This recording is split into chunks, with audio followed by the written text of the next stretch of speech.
All right, let's see if it's back online. Okay. Can you guys hear us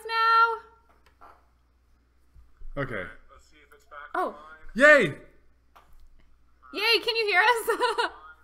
Yay! Yay! Okay, we only talked for 2 minutes without realizing it, so we're just 2 minutes worth of dumb. Okay. Okay. All right, so I guess let's go back on track. Okay, so we have a kind of elaborate setup. We're going to kind of be one of us answering, one of us monitoring the chat, so hopefully we catch everything and we can answer all of your questions. Except we failed at that because neither of us were clearly monitoring the chats. But I think to start, we'll give y'all a quick update on what's going on because I know we're not putting out a video this week, and it's because we have a few half-done projects.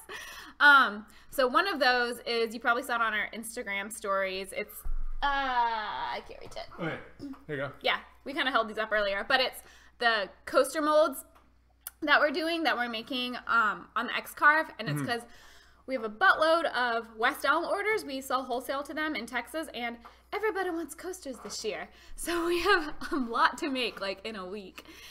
And then... So we're actually making this for a video. This is going to be a video. How we carve into this to make the master mold. And then with these, we make these that then turn into these. So mixing and pouring is probably the most time-consuming part.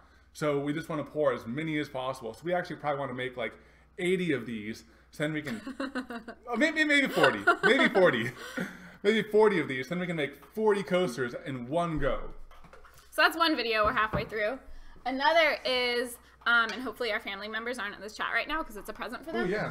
But we're doing little, we haven't demolded them yet, but these little like ring/jewelry holders out of concrete. So 2 different ways. So we have these little like ring cones, and we use transparencies to make little cones to pour concrete into. And then we did these other ones with 2 different types of, like, you know, those ornament ball clip things that you get at like Michael's, just sticking one inside the other to make a little bowl. So hopefully these like will come out okay. We don't know yet. If they don't, it won't be a video. Another thing that we did, partway done, but this was the very first project that we did on our Carvey, and we really love how it turned out. We just didn't capture it enough, so we're going to film it again. This is a little cheese board. It's made with corian and walnut over here, and it actually is made in 2 pieces, and there's a recess right there, and this fits inside of it right there. And in the final one, we're going to epoxy them together, and we really like how this turned out. So we're going to do a video on this sometime soon. And I know that's a lot of CNC projects, and we're going to be alternating between like CNC and 3D printing and woodworking. We also have some ideas on some welding projects coming up soon. Sorry, I'm reading comments to make sure we haven't missed anything. We're scrolling through many no sounds. So I think, I don't know, I totally zoned out. Did you cover the cheese board? I think we can probably start answering some questions now. We got to scroll back a little bit. Yeah. Ooh, one thing, yeah, we should probably start answering questions from the top. Yeah, they're loading up. Okay. Yeah, we're going to kind of scroll up to the top. So Scooter's Workbench, no, not sponsored by Inventables. No, we are working with them, but they are not paying us. They did give us the machines for free, the X-Carve and the Carby. And we do make things and sell them. We sell them mostly via West Elm and Etsy. That was actually one of the first things that we started doing before making YouTube videos. Yeah. We actually started making and selling products because we thought that'd be fun. And the main idea behind that is to go fully with automation, which is why we have a lot of 3D printers and CNC machines. We only have 2 people. And to increase our productivity, we thought we'd use robots. Because we didn't want to hire other people. Robots are much more enjoyable. No, but also, like, well, once, like, from a business perspective, once you go from, like, since we're married, it's very easy from a tax perspective. But once you bring especially employees in Texas, there's all these, like, rules and stuff. But we basically, like, are treated as one person for tax purposes, even though we own a business and we're 2 people because we're married. But once you enter employees, then it gets very complicated. So we thought we'd go with robot employees because they don't need benefits or pay or anything. Okay, so another question. This is from You Do It Contracting. what were you doing prior to YouTube? And once you were on YouTube, at what point did you realize things were popping and you had to up your game? Prior to YouTube, I was a graphic designer. And I'm a mechanical engineer. And we actually kind of started this hoping it would be popping real soon. So we actually approached this like full on 100% from the get-go. Yeah, like with the purpose of hopefully turning it into something that could actually pay our bills one day. So we basically like said hey friends and family, we're going away for a little bit. And we just like put like 100% to our garage. To our garage. And just put like 100% of all of our time into this to try to make it like real. And it's been awesome. Yeah, super awesome. I think we got another question that's pertinent to this right now. Okay. Have you always been so goofy, or is it just after you met each other that you became goofy? I think we've both always been goofy, but I feel like our goofiness we bring out each other's goofiness even more. Because we know that like we fully accept the goofiness, so there's no reason not to be like 100% us. Yeah. And we figured that'd be the best way to do a maintainable YouTube channel too. It's like being ourselves. Yeah, just being ourselves is the easiest way to keep it sustainable. Yeah, there's no way we could like pretend to be cool or anything. So yeah, we'll just accept it. Oh no, silence as we scroll. Okay, I got it. We got a question from Garrett Wheel on any tips for aspiring high school student. And I'll just rephrase that to be anyone who's at the beginning of their making career or anyone who's younger. And I'd say that go ahead and start now. Go ahead and start an Instagram. Go ahead and start just making and seeing where it takes you. What do you think? Also, I mean, so it's been a while since we've been in school, but I know a lot of schools now have makerspaces. Yeah. So if there's, at your school or one nearby where you can like get a hold of some machines that you wouldn't be able to otherwise, or I also know like we have some local makerspaces not affiliated with schools, anything you can do to like start tinkering around with things and see what you like to do. And then, if there's, I don't know what your goals are, if it's more like starting a channel or making things to sell, but there's definitely ways you can like low risk dip your toes into either of those options. Like Evan said, like if you want to start doing it as a content creator, you can just start an Instagram and start posting the stuff you do and see where that goes. If you want to make stuff to sell, you can start an Etsy shop and just have a couple items. It's pretty cheap to list them, so that would be a good place to start. Shout out to Infinite Craftsman, one of our Patreons. He asked a nice question. What roles do each of you fill? Editing, social media, etc. That's a really good question, and we get asked that a decent amount. So both of us do pretty much everything. We actually have a document that we've been working on that details kind of our whole process of making. I think that we're going to release that to Patreon sometime soon. But it all starts with coming up with ideas, and that is something that we do very collaboratively. Oftentimes we'll bounce ideas back and forth off each other and go through like 10 iterations before we get anywhere.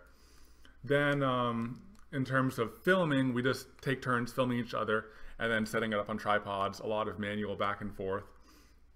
Editing is pretty much 100% Katelyn. She kills it with editing. I would just, if it was just me, I'd kind of slap things in the general order of things and say, that's good.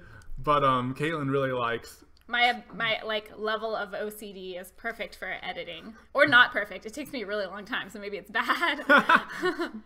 But it's great. And then social media, we kind of split that fairly evenly. Most of the time on Instagram, that's Katelyn. Most of the time it's me. Although when there's more technical questions specific to digital fabrication, that's usually Evan replying because that is more his ball game than mine. Or like if on any platform that I'm usually on, if there's a question about graphic design or people don't really ask about that. Oh yeah, mainly on Patreon about the. Folks on Patreon ask about stuff sometimes. But more questions about like editing and filming and that kind of stuff. Sometimes you'll pull me in. But yeah, usually I'm Instagram. We're kind of like 50-50 on Twitter. 50-50 on Facebook. 50-50 on Facebook. You're Reddit. And Imagerill. And on YouTube it's kind of split as well. So at any moment it could be both of us. Sometimes we both comment like and reply, not realizing the other one has. And it's really funny when we say like almost the exact same thing. But also oftentimes when we're answering, we're together. So a lot of times I'll just show Katelyn something and then reply. So yeah, almost everything, almost all the comments go to both of us eventually. Yeah. Let's see. There's so many things. Hi to Indonesia. Hi, Indonesia. The whole country. Okay, here's a question. Forrester makes asks Forrester makes, sorry, missing a space bar. Of your CNC machines, which one would you recommend for someone's first one? I think I know the answer to that. Oh, of all of your CNC machines. Okay. Yes, we have a few now. It's a tough answer because you have to know what you're doing. If you want to make full-scale furniture, I'd say your first CNC machine should be a 4x8 CNC. But I think that in a more general answer, I think that the Carvey is great if it's going to be indoor use or if you're going to be at a makerspace or a school, because it's like small, like it's enclosed, it feels really safe, and it's really easy to use. But I can't really do a general answer for everybody just because it's it all depends on what you're using it for. That is tough. Yeah. We have some folks bringing up William Osman. We did donate to his GoFundMe and shared it on all of our social accounts. It's been up on our Instagram since he put it up. We just swapped it out today for the link to here so everyone could see. But it's so awesome that like everybody's being so supportive. We've talked to him. He's doing okay. Like starting to pick up the pieces a little bit. It's still kind of crazy. But yeah, I think it's super awesome. Like how everyone is pulling together. Yeah, I think it just shows the power of the community that we're part of, you know, to get him back up on his feet. This is all of the donations that people have given will really help him out a ton. Okay, I have some other questions. I've been like writing them all down while you've been talking. Okay, go for it. Go for it. Okay. So one is, this is from John. Have you ever planned on making larger projects such as furniture? We do want to do some bigger stuff. We have a few things in mind, like one coming up soon that we want to do. I don't know if this counts as furniture. It's like kind of furniture. But we want to do a built-in Murphy bed or like a Murphy bed with built-ins on either side, kind of like these, but with closed cabinets so we can use it for storage. And that's what we want to do in our guest room because it's being taken over by 3D printers. We just need more space. We keep on like ramping up our making and our production, and we just need a little bit more space for all of that. A couple other things we'll probably do soon. Like we have an entryway bench that we built like back in our blogging days before Oh my gosh, YouTube. should I get it? I mean, if you want to carry it over, it's pretty bad. No. It's pretty bad. I'm gonna get it. Okay, it's like really bad. It was like, oh, we can. I don't know. It was supposed to be an outdoor bench, so we like didn't really care too much about it. But now it's been inside for like a year or two. The bench.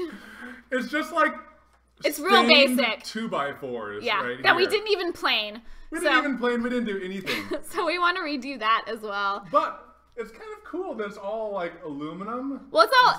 We want it to all be like outdoor proof, so it's aluminum and like treated lumber and stuff. But just wasn't all the way there. Yeah, it just wasn't quite there. Oh man. Let's see. What degrees did we go to college for? Or no, did we go to college and what degrees did you get? If so. Yeah. We did. I was actually a marketing major. Evan was. I don't know how they categorized the different engineering degrees. Engineering science. So we kind of did a gambit of overall. Everything. We had like 8 semesters of design engineering, and design engineering is my favorite. I call myself a mechanical engineer because that's what I specialized in. But since then, I've done electrical engineering, and I've done sensors and testing, and a lot of design. So a few patents, those were fun, and I actually don't know if we've announced anything about some patents or products, but I actually filed a provisional patent with us, and I might have a product coming out soon that might be announced at some point. I'm very vague about this. I don't know. Well, because we've been working on it for a couple years and we don't know. Yeah, I don't want to say anything, not because I want to be secretive, but because I'm not sure anything is going to happen with it. Yeah. Okay. What's the best way to enter CAD CAM? I'd say follow tutorials. There's a lot of great tutorials out there where people tell you what to do, and you can follow along to see if you're doing everything correctly. But I honestly would recommend for software Fusion 360 because it's free and it's super, super powerful. When you get into CAD and CAM, the first program that you really get good at, you kind of think in that way. So putting time into a program and then switching later on sets you back a little bit. So the great thing about Fusion 360 is that it can do pretty much anything. You can do 2D modeling, you can do 3D modeling, you can do drawings, you can do animations, you can generate 3D models and turn that into CAM data, which will run as CNC. So if you get invested in that platform, it's pretty good. And it's very similar to very expensive programs that I use in engineering that cost $4,000. So it's a good place to start. Hi, Netherlands. Okay, here. You answer something, then I'll man the questions for a little bit. Okay, yeah. Whew, there's a lot. How did we meet? We met in college, first day of class. Evan had a crush on me. I had a boyfriend at the time, but we were good friends, and I asked him to be my ballroom dance partner because I wanted to take ballroom dance the next semester. Since he had a crush on me, he said yes. And then we ended up retaking the class every year, even though it was just like a 2-part class. There's just ballroom 1 and ballroom 2, but after we finished that, we were like, let's TA it together, because otherwise, like business major, engineering major, we wouldn't have any classes in common. So we kept taking classes together. I had a crush on him junior year, but he had a girlfriend. I had no clue. So we kept like having crushes on each other and the other person being in a relationship and having no idea. And then after we graduated, Evan moved to Houston. I was in San Antonio, and we chatted like pretty much every day. And then you visited San Antonio for like a mutual friend's birthday. And then you started coming to Houston or to San Antonio every weekend. And we started dating. It was just like, wow. It was the first time we had both been single at the same time. And we were like, wow, we should have done this a lot earlier. It only took 5 years. 5 years for you to ask me out. Let's see. Some more. So I answered the CAD CAM. Oh yeah, we're trying to like stay organized. Yeah. Let's see. What's your favorite project and why is it your favorite? Ooh, I think the lamp might be my new favorite. Oh yeah. Yeah, it was the side table, which is right over there, which is why I'm pointing, and now I think it's the lamp. I really like the side table because it was substantial, and it was the first time we had done like fancy joinery. But now I think the lamp is my favorite because it looks great and it's a unique way to use 2 different materials. What do you think? So yeah, it's tough. Actually, I think, so I've answered this question before. My answer was the side table because it was, and this is the 2x4 challenge side table. And it's because it was the first time we tried anything like fancy, which for us was like doing angled datas, which we'd never done before. But I actually think my favorite project we've done, we did it before starting YouTube, but we redid it for the channel. But it's the marquee letters, the big like 2-foot tall wooden metal marquee letters. And it's because it was literally our very first project together. We had just moved in together, and I don't think we were engaged yet, but we were already talking about our wedding, and we're like, these would be great to have at our wedding. So we started making them. I think we were looking at rings, like how soon after dating? we were looking at rings like a month after dating. So we've known like for a while. But yeah, they're like these huge wood and metal letters, and we built them on like the tiny like 3-foot by 5-foot balcony of our apartment. I think the only tools we had were like a jigsaw, a $30 jigsaw, like a hammer. That was it. Yeah.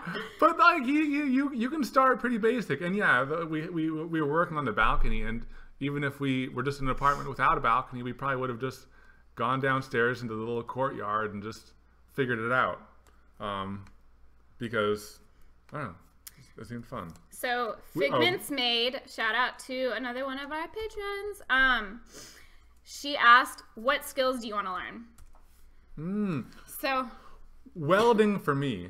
We've kind of learned it, but not really. Like, we took a class, but I feel like it's one of those things, like, until you're doing it on your own and you don't have an instructor that can be like, this is how you set up the machine, and this is what you need to do with your hands. I feel like you don't really learn it. A lot was set up for us. I'm not fully sure about the power and the speeds and feeds of the wire and everything. So it's like, I know that if it's set up for me, I can do it with a lot of grinding. But, yeah, we just need to practice and try new things and get better about it, get a little bit more comfortable with it. What time is it right here? It is 2:22 p.m. That's an easy one. Oh, man, there's some folks watching from all... Thanks for joining us in the middle of the night, y'all. Yeah, that's awesome. Oh, Olaf is watching at 3:20 in the morning. Thank you. We feel very honored. We have thought about doing a Twitch channel. We just haven't looked into it too much. We have our username reserved, and I know right now we're using a software called OBS. It's Open Broadcasting Software, and that's how we're streaming to you guys. And I know that it is compatible with Twitch, so we might do some of that sometime. I'm not fully sure how to bring a lot of our audience over from YouTube to Twitch, though. Yeah, maybe you guys know. Do you think that's like an easy switch for people? Because we know, you know, with YouTube, people automatically get the notification, and but we don't really know like how it's set up. Yeah, we might try doing Twitch once we get a little bit bigger, and we can pull more people in with a social media post or something like that. Yeah. Why did you pick woodworking as a medium? I'm not sure if we've decided woodworking is our medium. It's one of the things that we're interested in, but we're just trying to, I'm not sure. What do you think about that? We're trying to do a lot of different things. It's one of many. I think like, we're much more jacks of all trades and masters of none. I mean, it'd be cool to like master all of them, but I think like we're more interested in learning lots of different things and experimenting with lots of different things. That way, if, you know, we do come across something new that we want to try, it's not like, you know, having a woodworking channel and then all of a sudden we do 3D printing and everyone's like, whoa, unsubscribe, I don't like this. So like from the beginning, we kind of just wanted to, I mean, that's why we've done woodworking, concrete work, 3D printing, CNC. We've done like some home improvement stuff, like with the garage drywall and storage. We're going to bring in some more like, I don't know what you would categorize like the Murphy bed, but it is more of like a home project, you know. And some crazy ones like the propane cannon and some of the William Osman collabs. So kind of do a lot of different stuff. Someone asked about collaborations. Are we going to be doing more collaborations? Ooh. Yes, definitely. Soonish. It's like one of our goals for next year is to do more collaborations. I think we're going to do like at least 4 collaborations next year. Yeah, something like that. Something like that, at least. We're going to try to do a lot. Vanilla or chocolate? Chocolate for me. We're not super big sweets people, but I do like chocolate. Chai tea. Chai tea. Okay, cool. Do you have a Pokemon collection? We both have Pokemon collections. Laminated with the little individual card slots in binders. Yeah. We each have our own. We are that nerdy. Are we excited to speak at WorkbenchCon? Yes. We've actually been gathering a lot of a lot of material. Like when we think of something, we try to like write down notes. So we have a big Google document full of a lot of ideas and random thoughts and notes and a lot of tips that we're going to give people who want to get into content creation and making. So I'm not sure if we can video that or document that in some way, but we plan to do something of the sort. Yeah, it'll either be like, we'll see if we can record the talk, or we'll try to do like a video about it afterwards, or we might also try to put the information from the talk like into an ebook maybe, you know, and see if people want that. So we're not really sure how we're gonna share all of that, but we'll find some way. Yeah. All right. You go ahead and answer a question. What is the best way to enter woodworking? Oh man, you're giving that one to me? I feel like we're still entering woodworking. I think, man, I don't know. What we did is we just started with, I don't know, just, it was more based on an idea we wanted to do, and we just bought the tools we needed just for that. But like, we didn't put the pressure on ourselves to be like, okay, I need a workshop, and then I can start doing woodworking. It was the marquee letters, and they're like a pretty sizable thing for our first project, but we were like, okay, for this, we need some kind of saw to cut the wood. We need some kind of drill to like drill the holes for the light bulbs. And we need like glue to like, no, we used a hammer and hammered nails in around the entire thing. We used wood glue on some parts of it, and we just kind of like bought what we needed. So I think the best thing is to think of a project you have in mind, look up, you know, any tutorials you can find that might help you figure out what tools and materials you need to do it, and just start there. And then when you have another project, buy anything additional you need and start there. And then after a while, you'll have this arsenal of tools, and you can just go out into your garage and make something, which is really cool. Yeah. And I definitely agree. Start with a project, then you're going to have the motivation to follow through with it too. Because if you're just, I think it's like, start with woodworking is like, since it's so broad, it's hard to start like going in a direction. Whereas if you have a project that you're really excited about, you're going to do it and you're going to figure it out, and you're going to hopefully want to do more. And I'd say in general, try to stick with projects that you can do with a jigsaw or circular saw, so you don't go out and buy a big table saw and then not end up liking woodworking or something. But you're going to like woodworking. Yeah, it's cool. Right. Okay. Any skills that one of you wants to really learn and the other has zero interest in? No. Yeah, that's hard. Yeah, like the only thing that like... So there's some things... So I think I have interest in everything. The only thing that I'm like worried about doing is like sewing. Oh yeah, but I don't want to sew. So I think like, so before YouTube, we had a blog, and we did a lot more, like we started it to document like fixing up our first house, the current house we're in.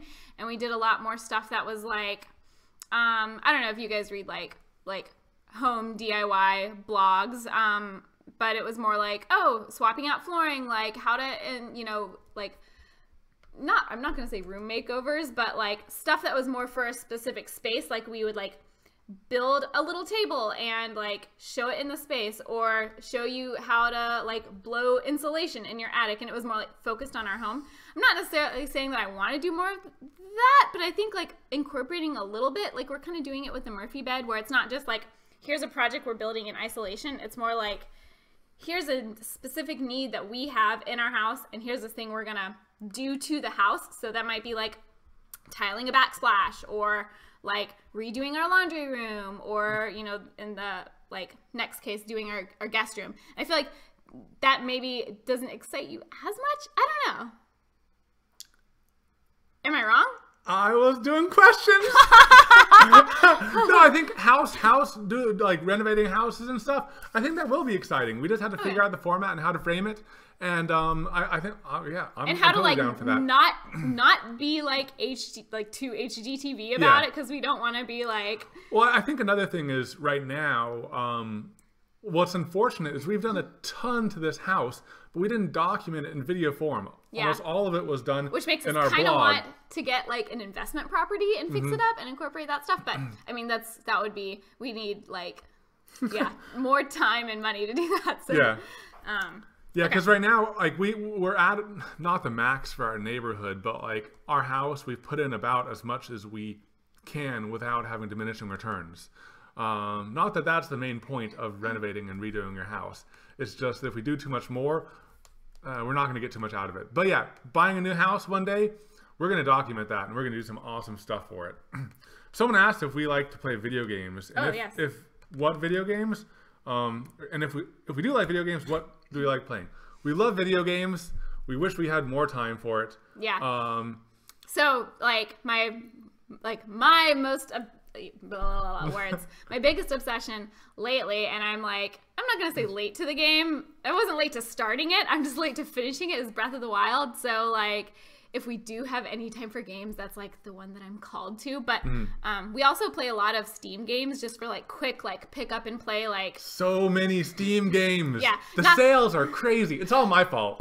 But you say like so many, like we play so many. It's like we'll play games like maybe once every couple weeks, maybe for like not too long of a period of time. But we do like video games.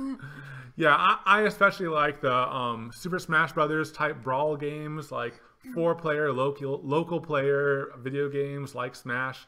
There's one that we played yesterday that was like a beta game called like Stickman Fight. That was a good game. That was a good game. That was very good. She killed everybody, but it's like ragdoll physics and it's kind of crazy and chaotic. And it was pretty good. My sister kept on like hiding in the bushes and popping up and kicking people off the level. It was great. It was great. Okay. All right. Simple DIY asks, do you have any tips for when you want to learn something but get frustrated when it doesn't work? He says he also sent us something on Broforce. Instagram. Someone mentioned Broforce. Love Broforce. We love Broforce. We played. That was last Christmas when we played that. We like binge started played and that. finished it. It was me and you and my brother. Yeah. And we stayed up all night, like Christmas Eve, playing it. That was awesome. Great. Okay. Great but game. No. But question. Yeah. Simple DIY asks, like, what do you do when you want to learn something but you get frustrated? So what we do, and this may not apply to everyone, like, because we're making videos about the stuff we do, it kind of works for us. But we like to show our mistakes and like the things that go wrong in videos. So if we're trying to do something and it's not working out, it is frustrating because it's like, oh, we really need to finish this video. But on the other hand, it's like, well, this will be interesting content because like if we're having these issues, someone else is having these issues. So it's maybe not advice that can be applied universally, but we try to think of it more as like if we can share these frustrations and it helps somebody else out, then that's a good thing. Mm-hmm. Uncle Jesse asks, what's your donut of choice? By the way, hi Uncle Jesse. I don't know, I just like simple sugar. Yeah, like I mean, like plain, like fresh. It has to be fresh. That's the best. Yeah, or like the free ones you get at Krispy Kreme when they're giving away the free ones and they're just like plain ones, but they're like plain, super like hot. But we're not like huge sweets eaters, which is why the vanilla or chocolate question was also hard. Yeah. My answer again is chai tea. I would just prefer that over like most. I don't think we've ever bought donuts, but when they're at work and they're just sitting there on the counter, I'm gonna take one or two. Yeah. I'm not. Someone asks what we do for careers. I work in the oil field industry as a downhole tool designer, designing like pumps and valves and all sorts of stuff like that. Mm-hmm. Yeah. And yeah, we kind of like talked about this a little bit. Yeah. We did it before. We still both do it like consulting. Yeah. And I do graphic design. Yeah. Did you decide on DeWalt or why DeWalt? We haven't really chosen any brand. We're not like loyalists anywhere. We're not sponsored. We have a lot of DeWalt tools, but we're not sponsored by them. We just liked their stuff and bought a bunch of it. Again, before we started the channel. Mm-hmm. So it'd be cool if they sponsored us. So if DeWalt is on our live chat, hey. Are we going to the Bay Area Maker Faire? We want to. We haven't like officially bought tickets, but we plan on it. We definitely plan on it. Yeah. Do you guys swear? Rarely? Not a ton. I mean, we don't on our videos just because we think like, okay, like our future children will watch these one day. And like there's other people, you know, that we know that watch our videos with their kids and stuff like that. So so we try not to swear. There's a couple times where we like bleeped it because I didn't want to take out the whole scene because it was funny. But yeah, but not a ton. Yeah. All right, we got that one. We got that one too. Yeah, yep. Okay, just saw that you guys are going to be doing something in gold. Does jumping into something like that scare you? Asked by When Will I Learn? Jumping into new things is something that we do a lot, and we really like it. It's not something that we ever... What was the question? Is jumping into new things scary? Scary. It's not scary. It's really exciting for us. I think the only worry that we have is that we keep on jumping into new things. And that's hard from a content production point of view. Because when you start on a path and you do that path again and again, you come up with a formula. And that makes things really a lot easier. But at the same time, would worry that it would get not boring, but like, you know. Like, we're more worried that like we would get bored of it. We might get bored of it. So trying new things isn't worrying for us. we love just doing new things, especially me. I'm just like, hey, Katelyn, we're doing this new thing now. I committed to something. It's usually Evan that like gets us into some new something, whether it's like, I mean, if we're just talking about like trying new materials, it's kind of both of us, but like with the gold jewelry, for example, like Shapeways emailed us, and that's kind of like what their company does. And Evan's like, Katelyn, we're doing this thing now. And I'm like, what thing? We didn't finish the last thing. Like, how many things are we doing? We have a big list of ideas, and it just keeps on growing. It's tough. Yeah. It's tough. Figuring out what we should put our like limited time to, it is tough. And we are going to try to start like getting more streamlined and getting more efficient about it. We've been having a lot of discussions on how to get more efficient with our time. So hopefully we can do that. Yeah, I think it's hard. And I'm sure this like applies to anyone who is, you know, getting started with something new like this, but we don't really know yet like what's gonna be good for this as a business and what's not. So right now it's like we have to do all the things to try to figure out like what works and what we like and what we don't like, but then we're doing all of the things and we don't have any extra time. So hopefully like as we do this more, we'll figure out like, oh, you know, we don't really like this part of the business and it doesn't really bring us that much, so can we just cut that part out, you know, and then fill it with something else right away. Fill it with something. Yeah, exactly. Yeah. Have you given any thoughts on a Rube Goldberg machine? I definitely want to do that. It's been like a little bit of a dream of mine for a while. Yeah, that's true. Maybe when we hit 1 million. Hey, that's answering another question. When you hit 1 million views, what are you going to do? Wait, maybe 1 million views or 1 million subs? 1 million subs. Oh, yeah. Maybe we'll do a Rube Goldberg machine. That's a good idea. Yeah, that would be awesome. That'd be awesome. Okay, cool. Can you make something out of cement and wood? Yes. Yes, we love that combination. I don't know what we're going to do with it. Maybe we can and we might. We can and we might. That kind of ties into, there is another question Jay makes. I know you've done some concrete casting, planning to do a big one. Just wondering, do you have to weld the steel rebar rods to each other or can you just use wire? We have no idea because we haven't done any big like concrete stuff. We would like to do like something with concrete and wood, maybe like a bench or an entryway table, but we haven't done that yet. So I'm very not helpful for that question. I'm sorry. Do you usually wake up early or work late into the night? Definitely work late into the night. We try to wake up early, but then we just keep working later and later.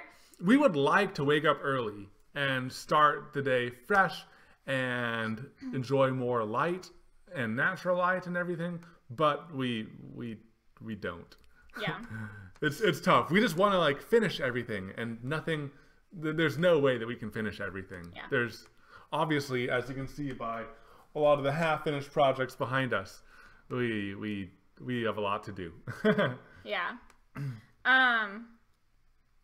So Zach Triplett, shout out, another one of our Patreon supporters, asked, do you have an LLC or are you just operating as a partnership / sole proprietor? We have an LLC. I started one back in college when I started a graphic design business, so I reserved the name under like with very vague descriptions, and we just use that with a DBA, a doing business as Evan and Katelyn. So I don't know if it's like... Oh, nice. Are you answering Zach's question? Yes. LLC? Okay, cool. Yeah, so I don't know if it's like super necessary, but since we have it, we use it. Yeah. Ah, okay. What field of engineering do you specialize in? Mostly mechanical, although I have electrical, design, and manufacturing experience. So that's why I really like getting into the automation side of things. So in terms of making products to sell. What type of drone do you guys have and do you like it?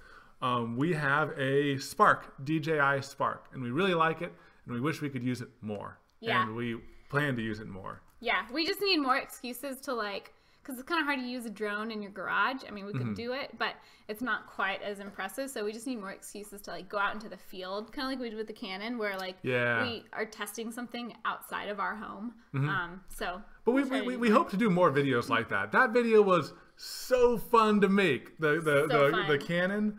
We have some potentially more cannon related things, and maybe one other device that propels things out of it. I almost like don't want to say gun because then they're gonna get like flagged by YouTube or something like that. This live video is gonna get demonetized. Oh, the demonetizations. Yeah. So we have two people who have asked about how we manage projects. That's Brad Parler and Scooter's Workbench. Hi guys. So for task management, we kind of have a mix of things. We use Todoist. It's like To Do IST. It's an app. And I mean, we've tested a few. It's pretty good. And then we just have like an elaborate system of Google Keep Notes and Google Docs that we share. But we don't have that one like all figured out. But Todoist is pretty good app. Yeah, pretty good app. Any plans to visit the UK? Maker Central. So. Maker Central. We will be going to Maker Central, and we are really excited about that. It's going to be an awesome gathering of a ton of YouTubers. Yeah. And like awesome people. Excited to hang out with everyone there. Yeah. And Dan, thank you. That's a nice compliment. He said that the Canon video was a masterpiece, and that might be one of our videos that we're most proud of, and yet it has probably some of the least views. I know. It's sad. We've been getting, you know, I don't want to be like another like YouTuber complaining about demonetization, but. So Squishy Amarai, we answered how we met a little bit earlier in the stream. We met first day of college. Yes. We don't want to go through the whole story again because a lot of people have heard it. Alrighty, we have a question. Do you guys ever get into disagreements / arguments? How do you guys handle disagreements? We don't really get into arguments. We haven't ever had an argument. I mean, we've had like, we call them discussions. Discussions. But we don't really like get into fights. And I think, like, we just remember like, we're on the same team. Like, we ultimately have the same goals. If there's something that like we don't agree on like the way we're gonna get to those goals, we just talk about it. And like if something is ever bothering the other person, we just talk about it. That way it's not like one person is like holding in this, you know, like dislike of what's going on, and it builds. Like most of the time, like when one of us gets upset, like we try to think like what's upsetting us, then we just talk about it, and then we figure it out, and then hopefully that doesn't happen again. Yeah. I'm not sure. Do you plan to shift to LA later? Probably not. It's really cheap to live in Texas, and we like Texas. And although we love the weather in California, it's really pricey to live there. Yeah. Plus, one of the great things about like making and doing YouTube and stuff like that is you can really live anywhere. Even though LA does have some cool opportunities, we might just visit LA and use their high-speed camera to capture something awesome and potentially dangerous. Not sure what it is, but that's probably what we will be capturing in high speed using their high-speed cameras. Well, and we'll probably do another collab with William at some point. So we'll probably, we haven't brought this up, we're just saying it, but we'll probably end up like going out there and visiting. He's not in LA, but going out to California again, doing another round of collabs. Yeah, we're getting a lot of questions about Gothenburg. I don't know what Gothenburg is. Sorry, I think we might have missed something, but Gothenburg, we need some explanation. Gothenburg. Yeah, don't know where that is. Yeah. Maybe it sounds, I don't know. Let's see, yeah. Is everything bigger in Texas? Texas is pretty big. Yeah, Texas is big. A lot of things are, like trucks are bigger here. Potentially. The amount of house you get for your money is bigger. Yes. Yeah, no, Texas is cool. Are we officially sponsored by Lulzbot? No, we are not. But we do like them. They're the 3D printer we used like before we got started with all this.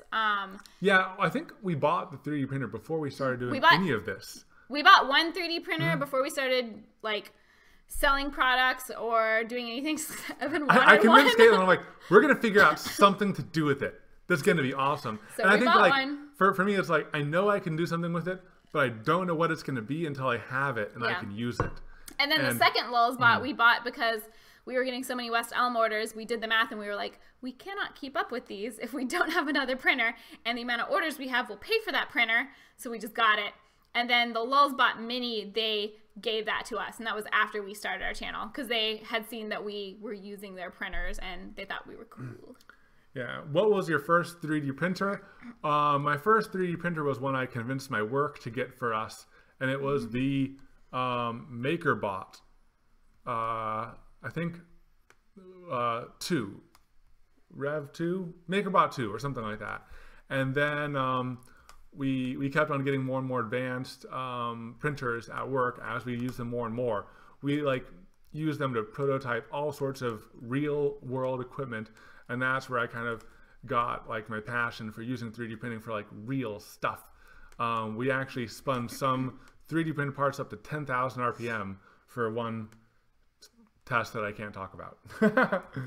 Yeah, we have one TAS 5. That was the first printer that we bought ourselves. And then we also bought a TAS 6 because we started making product for West Elm. We got a big order from them, and we did the math on how many of the product we could produce per day. And if we didn't buy another printer, we couldn't make the order, and the order was enough to pay for the 3D printer. So we're like, let's do it. So that was really fun. Okay. Question from Land of Loaf. That's a good username. Would you like to do YouTube videos on a full-time basis? And if so, would you be able to sustain your current lifestyle from the revenue you generate off your videos?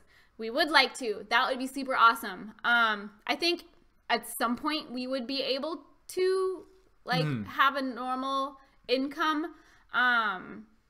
And we mainly say that because we know other people do it, so it's possible. Yeah. So that's what we would like to get to. We don't know how long that will take, and so we're just gonna keep hustling until we get there.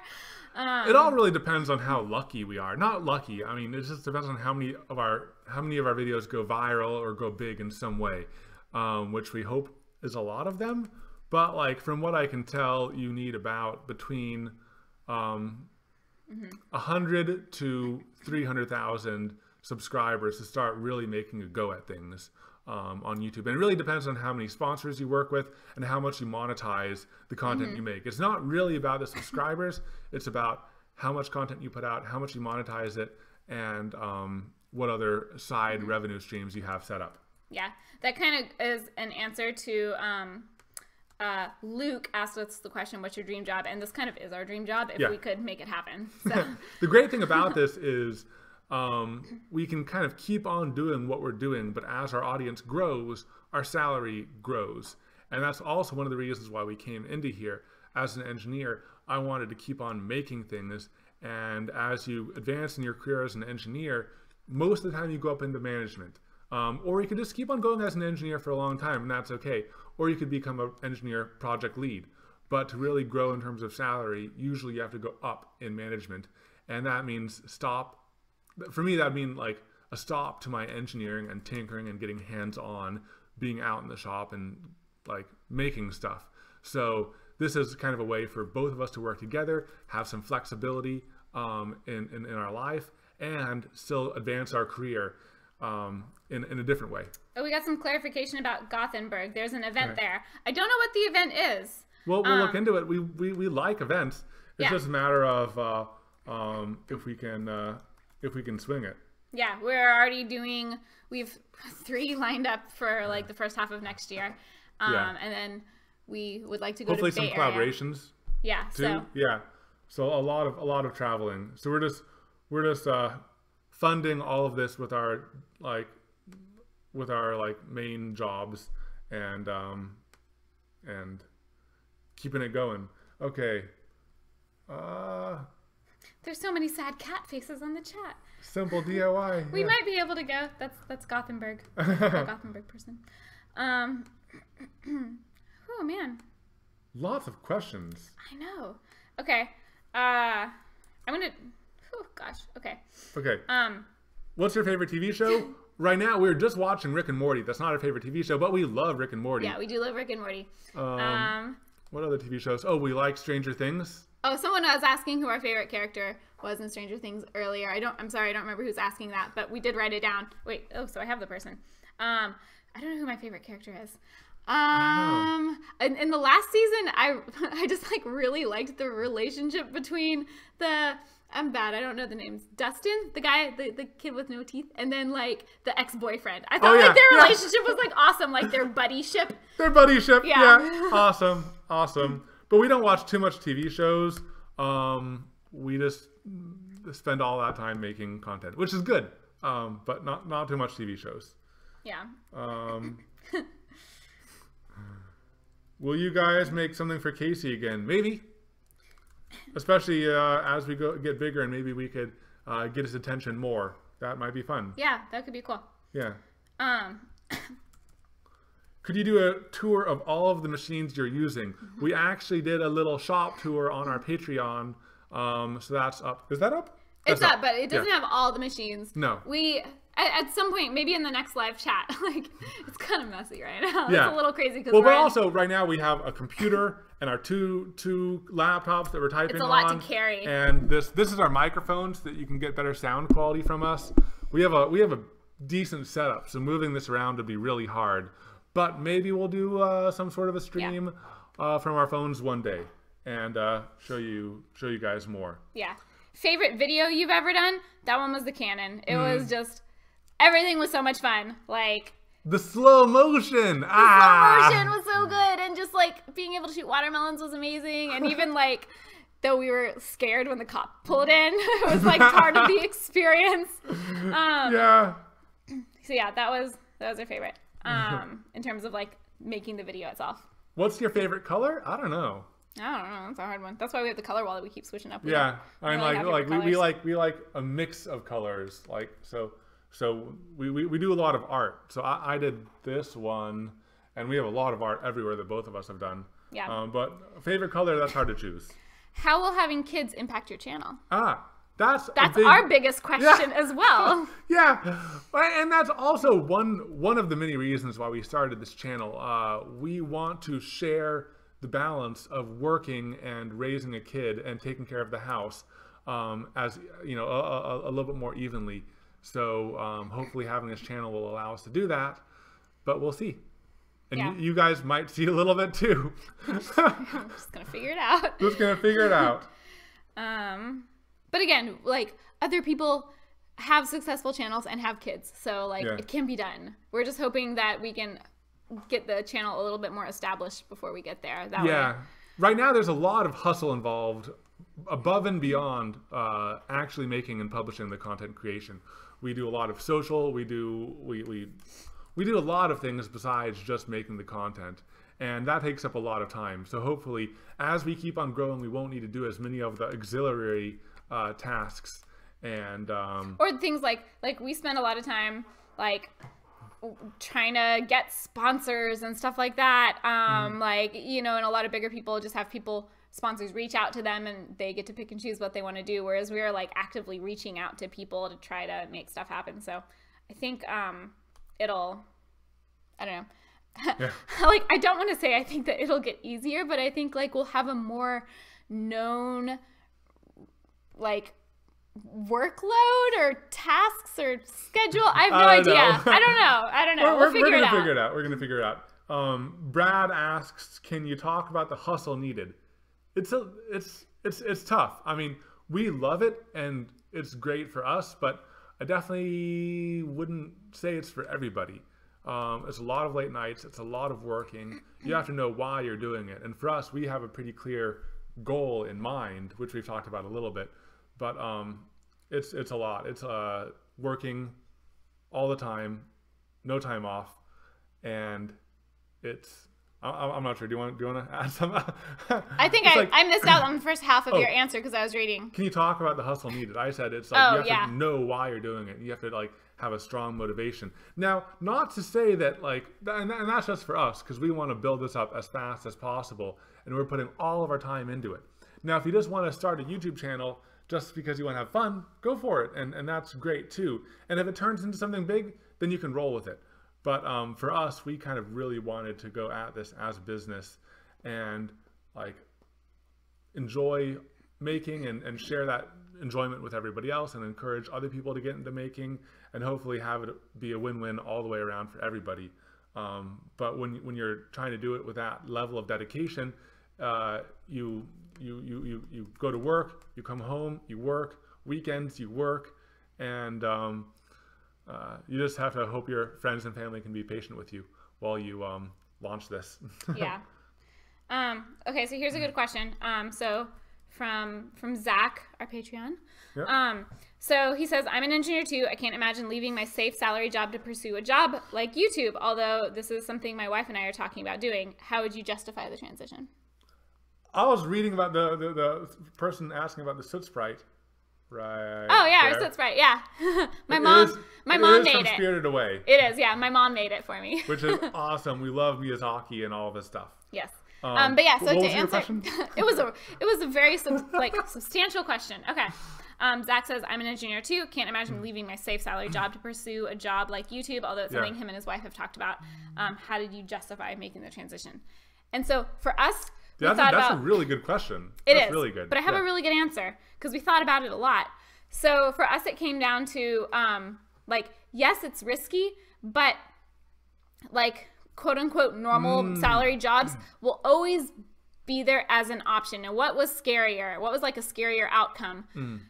Trying for this whole YouTube thing and it failing and losing a certain amount of our savings and having to go back to regular jobs, or staying at the regular jobs, not trying and always wondering, could it have been something? And the latter was way scarier. So we just went for it. I mean, we're still easing into it. Yeah. We started the channel when we were both working full-time hours. We've gradually reduced the amount of hours we're putting in a job, though we still have to have those to pay the bills. So there's but we're also still working just enough that I think that all of our bills are covered with our consulting. We're just not jobs, making money, but we're breaking even.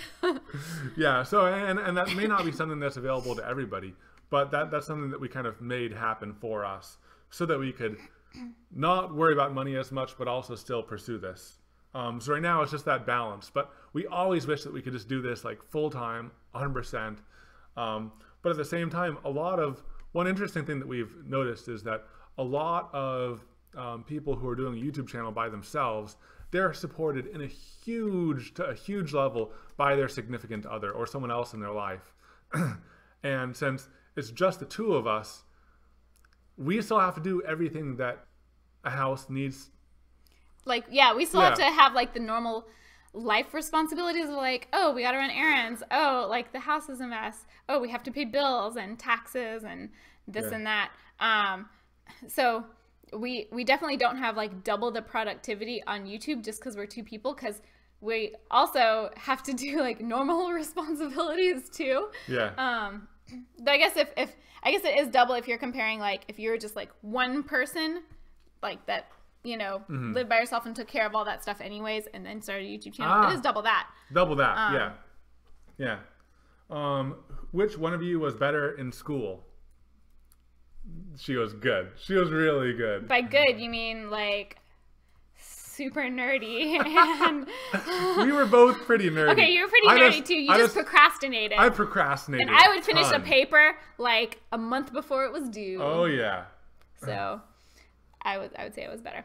Yeah. Oh man, there's a lot. Where do you get the ideas for making the projects? Everywhere. Usually, I mean, we just get excited about a lot of different things. Just as an example, the other day, we came up with a project for that wall, the rolling wall that's the backdrop and the storage.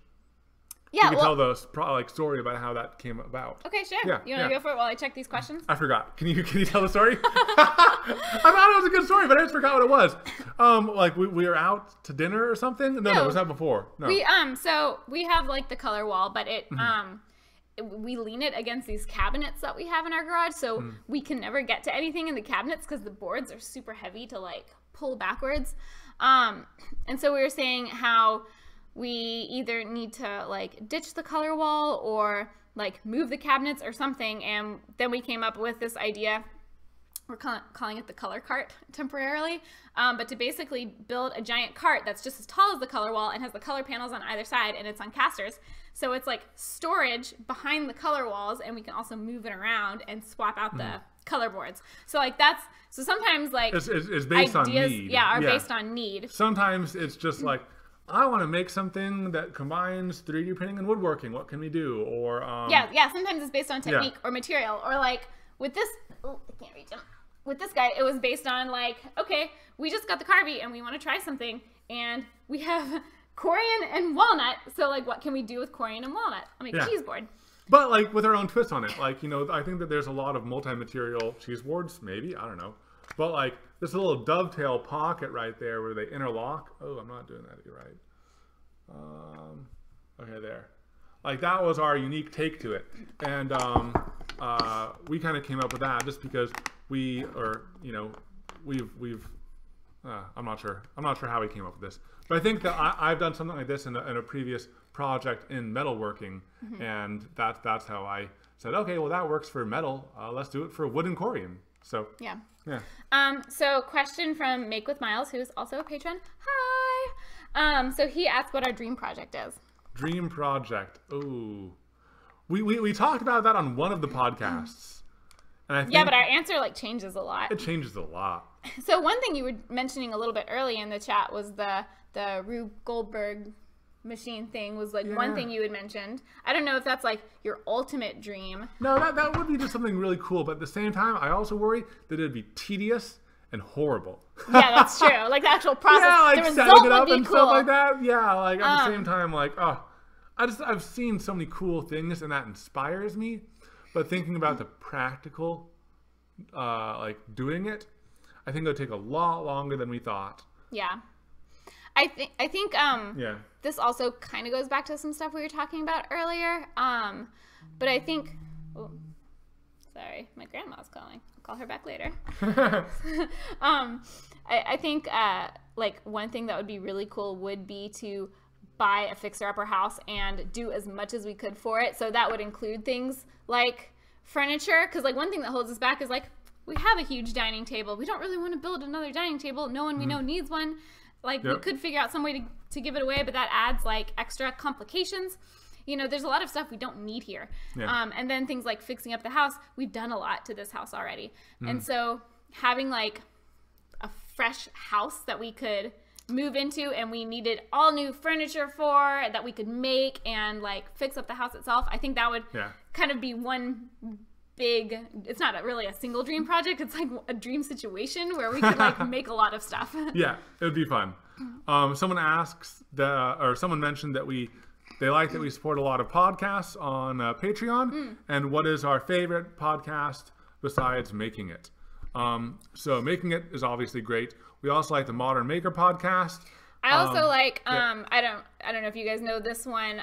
They're home bloggers that started a podcast, but Young House Love has a podcast. It's super fun. It's a little bit more on the like DIY and decor side of things, but they're like a really awesome couple. I love TED Radio Hour. Oh, TED Radio Hour is amazing. It's so good. It's so good. Reply All is really good. It's like very nerdy, like nerdy internet pop culture kind of. So I don't really know how to describe it, but like it's really good.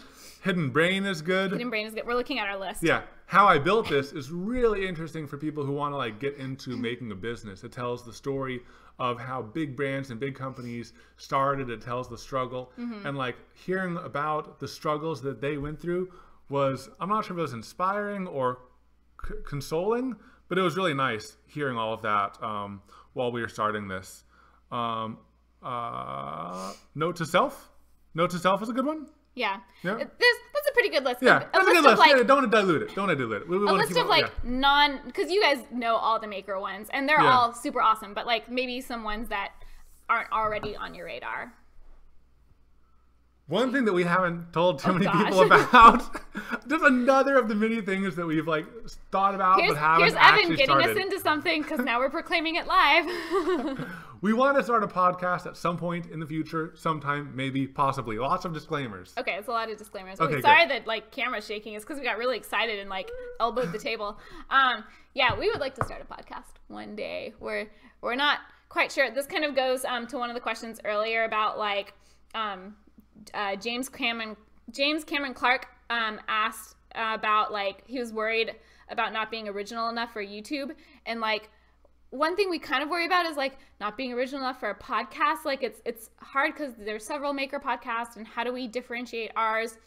And eventually we just kind of came to the conclusion of like, well, it's going to be us, so that will hopefully make it different enough. So we just need to like start. We recorded like a test episode a while back and put it on Patreon, but I don't know if anything is going to be done with that one ever. We might start from scratch, but it'd be cool. Yeah. Let us know if you guys would like that, because like feedback is definitely needed. How long will this stream be? Well, we were going to do it for an hour, but we still have a lot of questions, so we probably go a little bit longer since it's already been an hour. Yeah. All right, just a little bit longer. Okay. Okay. Yeah. Let's see. Are you jealous that I have access to an industrial grade wood CNC machine at 18? Nope, not at all. That's awesome. Yeah. Go you. Go you. Okay. What sort of projects have you guys got lined up? We talked about that a little bit in the beginning. Yeah, we did. Do you want to go into it briefly? Yeah, but so we talked a little bit about what projects that we're halfway through on, projects coming up. One that we're going to do is, we talked about a little bit earlier, we're going to build like some sort of a rolling shelf storage thing that has our color walls attached. We're going to do the Murphy bed. Concrete ring holders, like concrete drilling holders, which are drying. I feel like we have like a ton more that like are definitely going to happen soon. Ooh, we want to try heat forming corian. Oh yeah. So we want to do, the little like salad tosser claws. We thought we'd start with something small, which kind of goes into someone else's question about the Modern Maker podcast theory of experiment small and then bet big. Yep. We want to start, I think that's like a cool way to look at it. But we want to do those little like salad tosser bear claw looking things out of corian, but then like heat form them to make the curve. And we've never heat formed corian before. So we thought that would be like a good small project to test it with, and then maybe we can do something bigger later. But it'd be so cool. It would be so cool. Corian, so the people who may not know what corian is, it is a composite material, a man-made material that is used for countertops. It's like stone, but it's 100% non-porous, and you can sand it, shape it, you can route it, you can do all sorts of things to it, and we really like it. So we're going to be doing more projects with that hopefully soon. We have 3 blocks of it in our garage right now. Yeah. Do you plan on making or have someone else make a website that is yours, not like Etsy? We do have a website. evanandkatelyn.com. Yeah, we started it back when we started the blog. So it's got a bunch of really old posts with us, like Evan doesn't have a beard and I have bangs. It's crazy.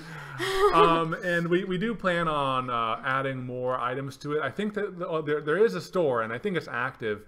And if you put in an order there, we will like send it out.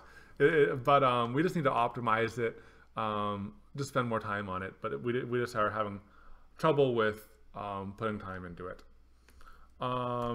Do you want to answer a question about growing Patreon?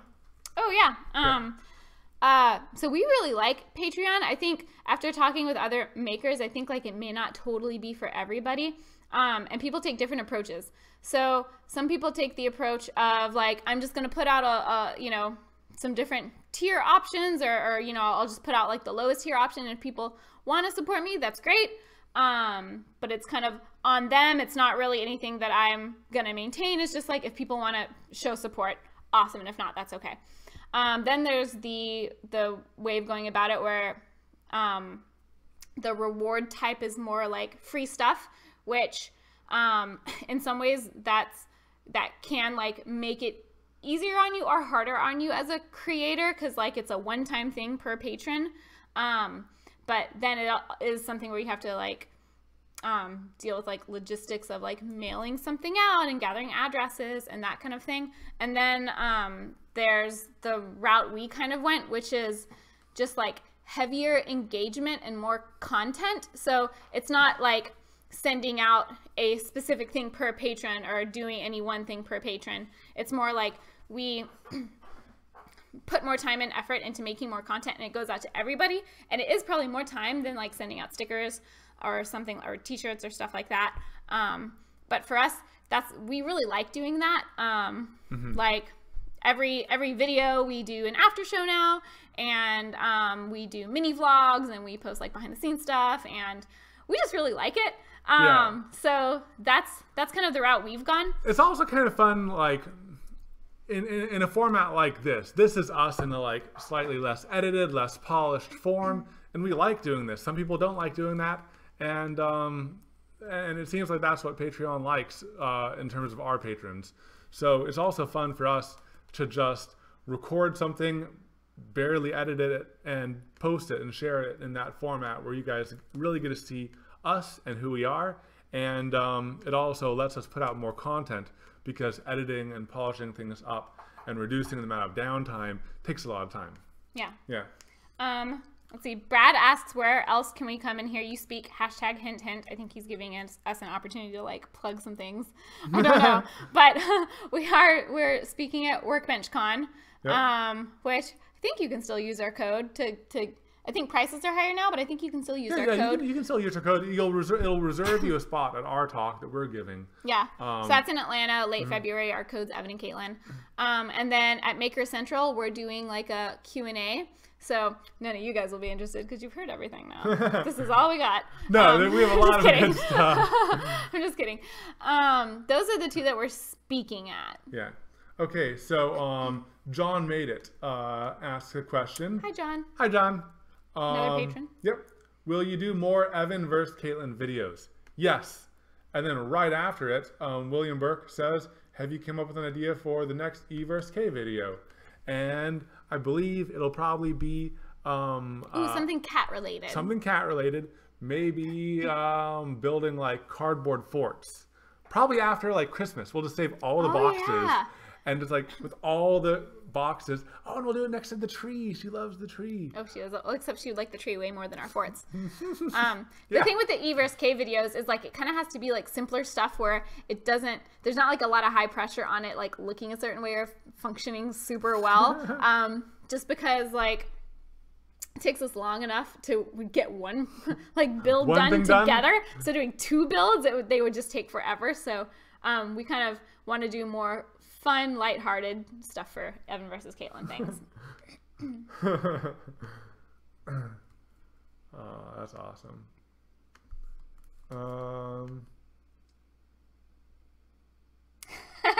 Your social media presence is impeccable. How much time is spent responding to comments on YouTube and Instagram and so on? A decent amount, but one thing that we think is interesting is most YouTubers read all the comments, and we just go ahead and really quickly respond to them, and hopefully no one's getting like bad response, like, you know, not super thought out comments, but like we just try to hit it as soon as we see it, and then just we do put like thought into it, especially like when someone gives like a very thoughtful comment or suggestions or response, or like if we've asked a question they answer. But yeah, we try to like, I don't want to say we answer like every single comment, but like we pretty much answer every single comment. And we'll hopefully be able to do that as long as possible. I know like some people that are bigger, it's just an unmanageable stream of comments, but we like it though. So like, it's fun. I don't know. Yeah, but I can definitely see how after a time, it just gets to be so much. Yeah. Pat asked if that's a picture of him and Paul Jackman behind us. It is. Yeah, totally. Don't you see that? Yeah. Don't you remember wearing that white dress? Yeah, come on. It fits you impeccably. Let's see. Oh man, where do we get the corian from? It's from Inventables, and if you like some, we will send you a link because that supports our channel. So if you want some, DM us. I'll try to send it right now. You keep on answering questions. I'll give him a link. Okay. Do we plan on getting a dog, or do you already have one? We have a cat, and she's not super social with other animals, so we probably won't get a dog. She would really not be happy with that. And she's quite jealous of us. Yeah, she really only likes that. She doesn't even like other people so much. But like she loves us, but she just, you know, she's kind of antisocial otherwise. Yeah. Oh my goodness. How do you guys stay creative and original, especially with so much content on YouTube nowadays? Any suggestions? I think like, and it's kind of a hard one to answer because so much has been done and it's easy to get discouraged and say like, well, I can't do, you know, a side table like this because someone's done this side table, or I can't do, you know, these coasters because someone's done coasters like this. But I think like the thing to keep in mind is that you're an individual and you have your own unique personality that you're bringing to it, or your own unique take on things, or you can find something that's maybe already been done but do like a tiny little twist on it that makes it different. So I think just don't put pressure on yourself to come up with like a completely original, unique idea. You can take like a little bits from this idea and little bits from this idea, a little bit from here and like a little bit from your own head, and when you combine it, you're like, oh, that is a new thing. And I think also keep in mind that like, think about the other channels that you like watching, and like, of course there's like some stuff people put out that it's like amazing and you're like, how did their brains come up with that? That's the coolest thing. But there's a lot of stuff that like you've probably watched on YouTube that you enjoy watching, even though it's like maybe kind of similar to something you've seen before. Like there's still something new that person brought to it, and that doesn't take away from the enjoyment. So Jordan asks, what is the stream about? Everything. Q&A. We're just answering questions. Q&A. Yep. Who's your favorite YouTuber? That's impossible to answer. We like different people for different things. Yeah. Yeah. Is it just for entertainment? Is it for education? Is it for making? There's so many YouTube channels out there, and we don't even know all of them, obviously. How could one person be expected to know that many? What will your New Year's resolution be? Oh, that's pretty good. Oh, probably most of our resolutions have to do with like the channel, because that's kind of our lives now. Okay. So it's kind of like, it's almost like channel New Year's resolutions. We might have some personal ones. Yeah. We have a few collaborations in mind that we definitely want to try to get done next year. And hey, let's say 100,000 subscribers. Yeah, if we could hit 100,000 at some point next year, that'd be pretty sweet. So. That'd be pretty sweet. That's a good one. Yeah. Do you guys 3D print props or anything? We definitely have plans to. Yeah, we would like to do more props. Like definitely want to finish the Wonder Woman costume. Mm-hmm. Still gotta choose something for Evan.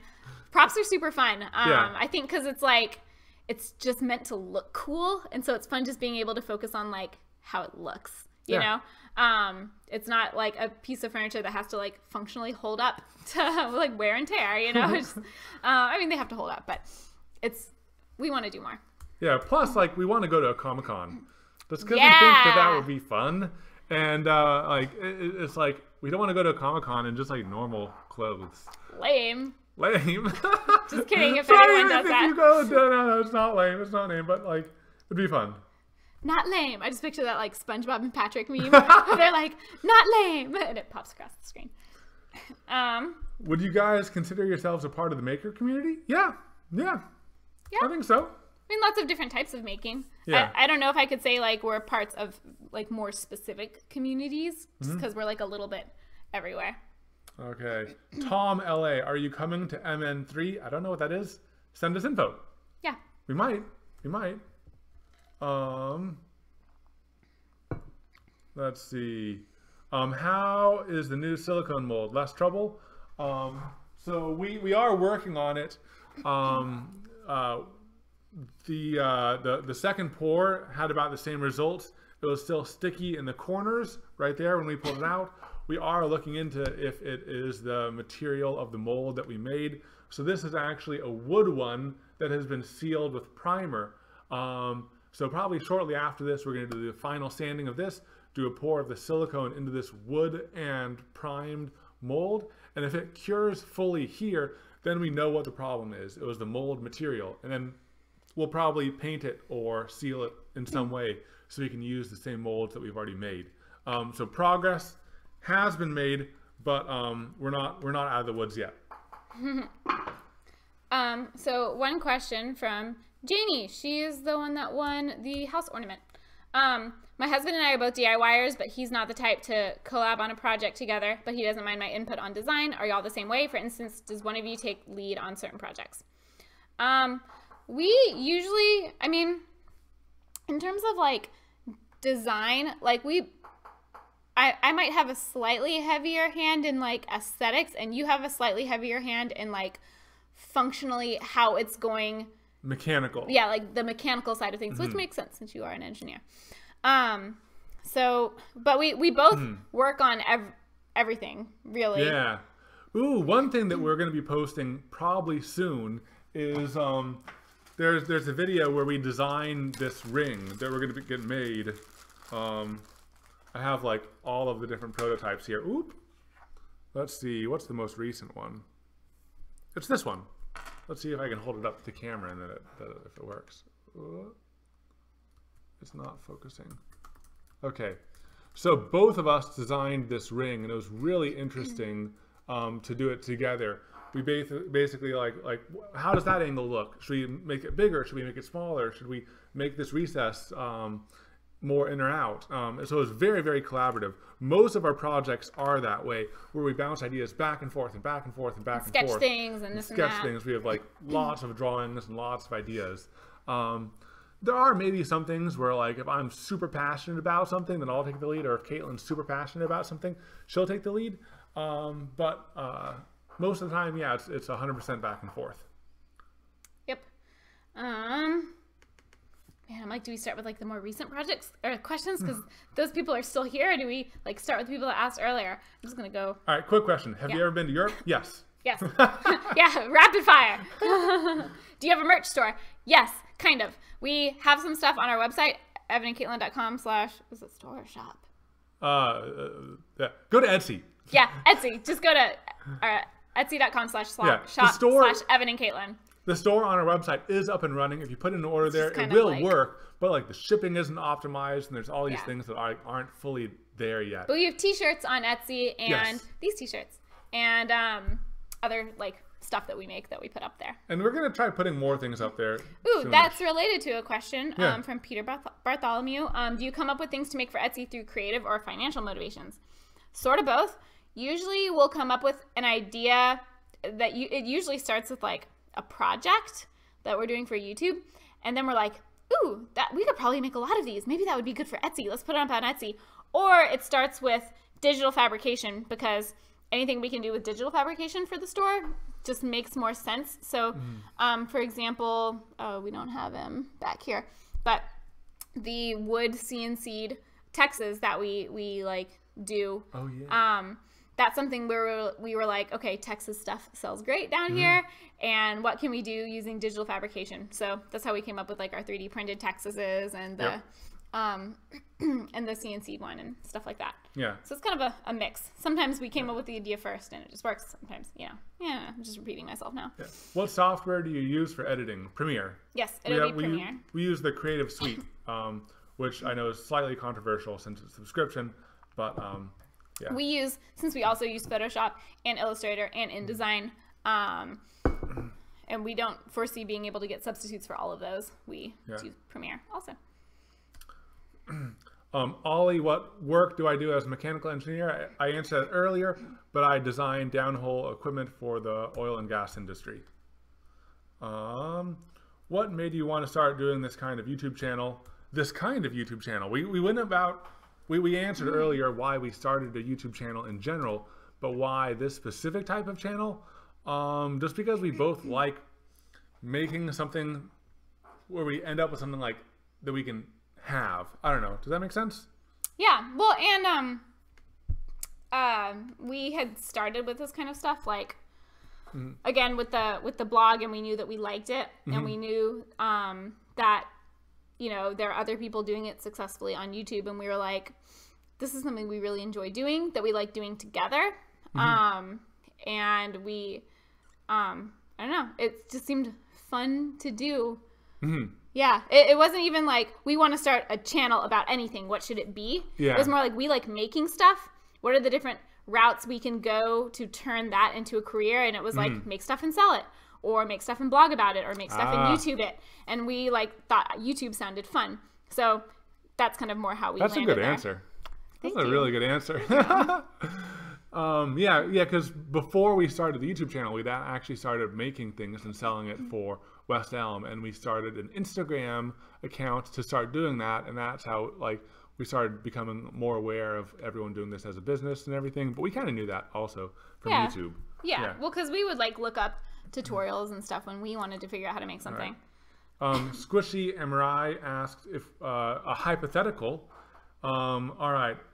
Every time you cut a line, it's a little bit off, or every time you cut your saw dulls majorly, which one would you choose? I would choose for it to be a little off, because then I could plan for how much off it is and just like always do it so it's a little off by being like a little bit bigger, and then I can sand it down. That's my. But that's only if it's consistent. What if it's random every time? Then I would have to choose the other, because otherwise, like, nothing is known. Nothing would know. Okay. Known. Okay. Do you guys have a shed? If so, what's in it? No shed. No shed. Just a garage. 2-car garage. That is. And 2 spare bedrooms. That will never park a car in ever again. Yeah. This is from the Everymaker. Have you had any negative responses to any of your videos, and how do you handle it? Usually we have pretty positive responses. We have, so one of the early videos we did was our push stick comparison. Oh, yeah. And we did it because we were like, we need to learn table saw safety. Like, we're going to be using a table saw. We're going to do this research. Maybe it'd be good to put it into a video. The downside is we were just starting to learn about table saw safety. So we didn't like tell anyone to actively do something that was unsafe, but we like passively not passively, but like we did some stuff that was unsafe. So we did like a cross cut without a miter sled, and like on like a tiny piece of like a skinny little piece so of it was scrap like wood. Not best practice. We should have done it a different way. Yeah. So we were showing something that was slightly unsafe, but we weren't telling people anything that was wrong or unsafe in terms of information. But like the actions we were doing were like other things about table saw safety that like weren't the topic we were talking about, that were unsafe, which is not good. So we made a post about it. We edited the description, and we added and like pinned a comment saying like, don't do this. It wasn't like too many negative responses, but that's probably more than we've gotten on any other, like there's not a ton of negative feedback. Someone asks if we have an admin that helps us respond to comments, and if we'd ever want one. No, it's all just us. And I think that maybe that's probably how we'd keep it. Yeah. If we bring in help, I don't know what we could have them do. We do everything, and it'd be hard to give up anything. I mean, I think there's some things like writing the article, because we always do a written tutorial that we post on like Instructables on the website. I think we could maybe hire that out. Maybe hire out some like I wouldn't want to give up any actual editing, but like color correction, audio correction, that type of like post-processing type stuff. But I don't know when we would get to a point to hire help. Right now it's all us. Yeah. We got a hello from a fellow Texan, Sleeping Tree Fox. How did you guys enjoy the snow? It was so fun. We were up, it was like 2 a.m. 1:30 or 2 a.m. and we were working in the shop, and we were like, it's so cold out here, it's so cold. And then I went outside to do something, and we were like, it's snowing! And we grabbed the camera, and we were super excited, and we filmed it just for us. But it was fun. Do we have a merch store? Go to our Etsy, Evan and Katelyn. It's on there. Bye, Make with Miles. Good luck on your homework. He left a little while ago. You're kind of late. Sorry. How long have you been together? We started dating in 2011. 6 years. 6 years. But we've known each other since 2006. So 12 years. Is that how many years it's been? Almost 12 years. Yeah. Almost 12 years. There you go. Yeah. How do you keep track of all of your ideas? I don't know. Tell us, give us some tips. we use Google Drive and share like various like Google Docs and Keep Notes, and we use the Todoist app. We kind of talked about it a little bit, so I don't want to like go too much into it again. Yeah, it's in there, but we could still optimize it a little bit. Yeah, definitely. Yeah. Am I like way far back in the chat? Probably. Yeah, you need to scroll to the end. Hi, Greece from Texas. Hello to the country Greece. Yeah. Here. So, let's see, new collabs with other YouTubers. We kind of talked about that. We're going to try to do some. Can't say like who we're doing it with yet because nothing's set in stone and we don't want to like jinx it. Yeah. We do have plans. Someone asks if we like onions. We definitely love onions. Oh, yes. Love onions. Onions and garlic. Awesome. Zach asked, do you share your earlier videos with family and friends? We don't really have earlier videos. All of our videos are on YouTube, so there you go. That's where we started. We actually, we do have one. I did post one video on YouTube. It's not, okay, it's not there anymore. It's not there. We won't go into it. Okay. Oh, man. Okay, I think I'm kind of caught up with the more recent ones. What is, Zach Triplet asks, what is your 3D printer workflow for large orders? We just have 2 printers. We have everything that we could want loaded on an SD card, and we just run it and walk away. Our 3D printers and our code, it's all good, and we know it's going to work pretty much every single time. We only get filament that we know works every single time. So at this point, we just know it's going to work. We have printed hundreds and hundreds of items on those 3D printers, and so we just run it and close the door and then check on it and start the next print. We usually run probably like 3 batches of prints per day, and we run overnight too, just because we know that everything is all proven and good. Joel's here. Hi, Joel. Hey, Joel. How are ya? Let's see. Okay. Are you going to do more crazy weapons like the propane cannon? And also, please do be careful. That's from David Faker. We definitely are going to build more weapons. And we'll be careful. But I think that this is kind of an interesting side discussion. We do take safety very seriously, but we don't want that to be like a burden on the momentum of the video. So at my work, I deal with high pressures and big complex systems all the time, dealing with 10,000, 20,000 PSI systems. So we do know what we're doing, but we just don't want to overburden everyone with that. I look up the ratings for everything. I get most of my stuff from McMaster-Carr, so they have the pressure ratings, the temperature ratings, and all the safety information on them, the MSDS, all that. So don't worry, we got it. Oh man. Ooh, are you guys looking into laser engraving? And if so, any suggestions? We definitely want to get into lasers. We have no suggestions because we haven't done it yet. Yeah. But our suggestions is do it. I don't know. But yes, definitely lasers. Okay, here, you answer some of those questions. I'll get the chat for now. Okay. So, one Hollyhawk3 asked, you said you don't want to learn sewing, but have you seen any sewing projects you'd want to try if you knew how? And I kind of like if I could instantly learn sewing, that would be awesome. I've tried it in the past and just not had much luck. But I do think it would be cool to do it for like projects that require upholstery. So like if we were gonna do a chair, or if we were gonna do like a upholstered headboard or something, it could be cool. I think the main reason keeping me from doing it is for a lot of those types of applications, I can think of ways to do it without any sewing involved, which makes it hard to learn. Like I just think, oh, an upholstered headboard, I could just get like some plywood, do some foam batting, and like wrap the fabric around and staple it. So like I do think if there was a project where the only way to do it was sewing, we'd figure it out. I just asked my mom because she's awesome at it, and your mom is awesome at it, so like we have resources. There just hasn't been like the project yet. Yeah. Let's see. Newt144 asked, you two have done a lot with physical making. Have you ever thought about doing much with more digital mediums like a webcomic, art, music? We do a lot of art. We just don't share it necessarily. I used to, like back in the day in high school. You did start a webcomic too. And I also started a webcomic that never made it to the web. But I did start it. That definitely would have been that was something more on my radar, like in high school. I really wanted to do that kind of stuff. But now we just we both do art, but we do it more for our house. So I don't want to move the camera because it's going to mess stuff up, but we have a lot of art around. Oh no, you can move this camera. I know, but I don't want to. I'm scared. I don't want to touch anything. Okay. You can see one piece there. Oh, we can point them there.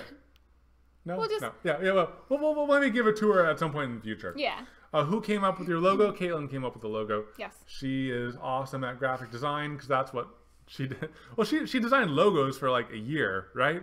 What do you mean, like a year? I mean, I did freelance graphic design, like, under my own LLC for a couple years. Oh, no, but there's one company that almost did... No, not all logos. Yeah, you're right. Just there's, like, other graphic design. Yeah. Okay. Various types of graphic design. Sorry. Getting distracted. From John, how do you deal with lack of motivation? We haven't really had lack of motivation. Our problem more these days is, like, lack of time. So we're motivated to do a ton of things. The hard part is, like, figuring out which things to sacrifice because we can't do all of the things.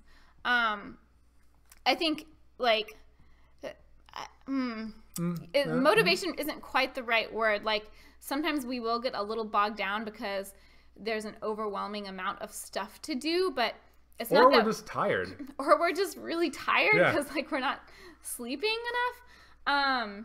But it's not really lack of motivation. It's more just, like, too much to do, too much that we either want to do or feel like we need to do and not enough time to do it in. But I think that one way to deal with motivation in general is just know why you're doing what you're doing. And if you keep that in mind, then you're going to do well, I think. Yeah. I'm not sure. Yeah. Figment's Maid asks if we're going to help April Wilkerson on her workshop build. We have given April an, like, open, what's the right word? Not invitation, because she would be inviting us. But basically offer? Said, like, yeah, open offer, like, when she's ready to start, just to call us and we'll drive up. Yeah. So we might be helping her, hopefully. Ali asks, do you have multiple projects being worked on simultaneously, or is it exclusively one project at a time?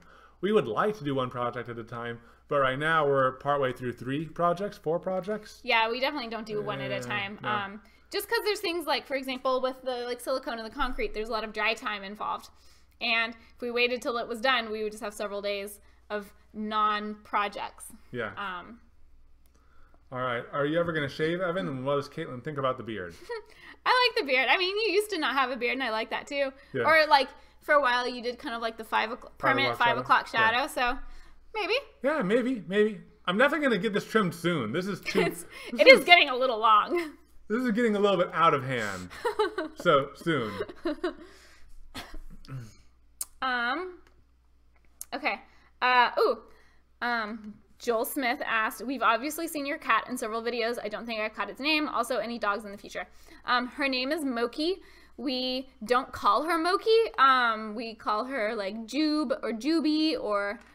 I mean, we have like 100 other nicknames for her. But her like, on paper name, like, when I adopted her, is Moki. Oh, and probably, I think we answered this earlier, probably no dogs for a little bit because she's super antisocial with other animals and any people aside from us. All right, people are asking what filament we use. Okay. So for a while, when I first started, I tried a whole bunch of different filaments. The one that I got printing, like, every single time was verbatim. And if you go on Amazon, sometimes one color will be a lot cheaper than the rest. Recently, we started working with Matter Hackers, and I got access to even more filaments. I've also found that the Matter Hackers PLA works really good, but I also really like Polymaker, I believe. Polymaker. Yeah, Polymaker, yeah. Polymaker filament is just, like, so premium. I don't know. It's nice. It's nice. It just turns out really nice.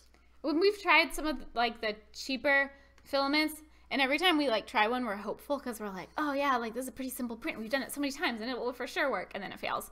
So yeah, the biggest problem we have is that and I'm not fully sure why. Maybe it's because in our printer we have it set to retract so that it prints really clean, and I like that. I like having that ability. And sometimes moving the extruder up and down, pulling the filament up and down, sometimes it can strip, and then once it's stripped, it just free spins and you're just air printing. And I guess I totally could mess with the settings and make it print slower or mess with the temperature or whatever, but the main thing that I want to do with my filament is save time, and I just want to be able to stick it in the printer and press go. And our time is worth the little bit extra that it takes to get a premium filament that just prints. I don't know. So Are there any projects that you really want to do that you don't have the equipment yet? Welding, for sure. We don't have a welder yet. We'll probably, like, we want to do a welding project, and we're kind of torn between just going to the Makerspace and doing it, or just, like, sucking it up and buying the stuff we need. That way we can kind of do it more at our own pace. I don't know which we're going to do, but we definitely want to get some welding equipment. Anything else? Anything that we're held, like, projects we want to do but we're held back by the lack of equipment? Welding's like the big one. Welding is like 100% the main thing. Now, I would like, so there's this project called Open Desk, which is really cool, and they have some really interesting designs, interesting joints.